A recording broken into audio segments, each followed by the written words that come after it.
ଛୋଟ ବେଳଟା କେମିତି କଟିଛି ଆଉ କେମିତି ଥିଲ ଛୋଟ ବେଳେ ତମେ? ଛୋଟବେଳେ ବହୁତ ବାଳୁଙ୍ଗା ଥିଲି, ଏତେ ବାଳୁଙ୍ଗା ଥିଲି କୋଉଥିରେ ମାଡ଼ ଖାଇନି ମୋର ମାନେ ନାହିଁ, ସବୁ ଜିନିଷରେ ମାଡ଼ ଖାଇଛି। କଣ କାଣ୍ଡ କରିଛ ସବୁ? କାଣ୍ଡ ତ ବହୁତ କରୁଛି, ମାନେ ଯେମିତି କୋଉ କାଣ୍ଡ ନ କରୁଛି କହୁନା, ଘର ଆରମ୍ଭ ତ ଲାଷ୍ଟ ପର୍ଯ୍ୟନ୍ତ ସବୁ କାଣ୍ଡ କରିଛି।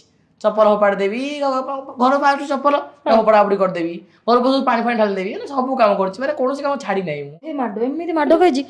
ଷଷ୍ଠ ଶ୍ରେଣୀ ମୋ ମୁଣ୍ଡରେ ବବୁଲ ଗମ୍ ଲଗେଇ ଦେଇଥିଲା, ନଣ୍ଡା ହେଇକି ମୁଁ ସ୍କୁଲ ଗଲି, ମତେ ନାଣ୍ଡି ଡାକିଲେ। ଗୋଟେ ଆକ୍ଟର, ମାନେ ଗୋଟେ ସୁଟିଂ ମୁଡି ଚାଲିଥିଲା ସେତେବେଳେ, ଛୋଟବେଳେ ଆକ୍ଟ ଫାକ୍ଟ କରେ। ଛୋଟବେଳେ ଆକ୍ଟ ଫାକ୍ଟ କରେ। ମୁଁ ଜନ୍ମାଷ୍ଟମୀ ବେଳେ ମତେ ରାଧା କରାଇଥିଲା, ଟିଏସଲି ଗଳି ପଇଲା, ମତେ ନାଣ୍ଡି ରାଧା ଡାକିଲେ। ଛୁଟି ନଥିଲା ସେତେବେଳେ ତାର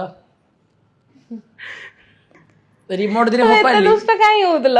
ମୋ ନା କାହ୍ନା ବା, ମୋ ନା ବା କାହ୍ନା, ସେ ଦୁଷ୍ଟ ମାମା କହିବ ମୁଁ କାହିଁକି ନା କାହ୍ନା ଦେଲି, ଏତେ ଦୁଷ୍ଟ ହଉଛି, ଏମିତି ଦୁଷ୍ଟ କଣ ଆଉ କହିବି। ଦିନେ ମତେ ପାଠ ପଢଉଥିଲା ହେଲା, ମୁଁ ପାଠ ଭଲ କଲି, ମତେ ମାଇଲା, ସେଦିନ ମାଇଲା ମତେ ପିଠି ଗୁରେ ଦାଲ ନାଦି ପକେଇଲି। ଉରେଇକି ଗୁମା ଗୁମ ବିଧା କଲି।